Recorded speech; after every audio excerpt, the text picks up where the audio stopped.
Magandang araw, bagong Pilipinas. Narito ang Police News Express sa oras na ito. Tuloy-tuloy na koordinasyon at monitoring para sa Tropical Depression Christine ang isinasagawa ng Maguindanao del Sur PNP upang masiguro ang kaligtasan ng mga mamamayan. Tinutukan yan ni Patrolwoman Veronica Lagi.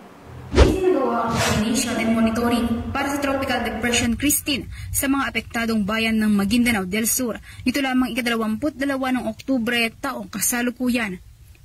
Pinangunahan ni Police Captain Alfred A. Gregory, Acting Chief of Police ng Dato Abdullah Sangki Municipal Police Station ang naturang koordinasyon, katuwang ang Municipal Disaster Risk Reduction Management Office. Kasabay din ang paghahanda ng search and rescue equipments para magamit sa anumang oras ng pangangailangan.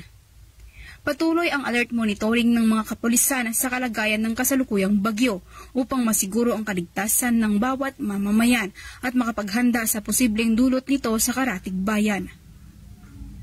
Pinapaalalahanan naman ng mga kapulisan ang mga residente na mag-ingat at maging alerto para makaiwas sa anumang uri ng insidente.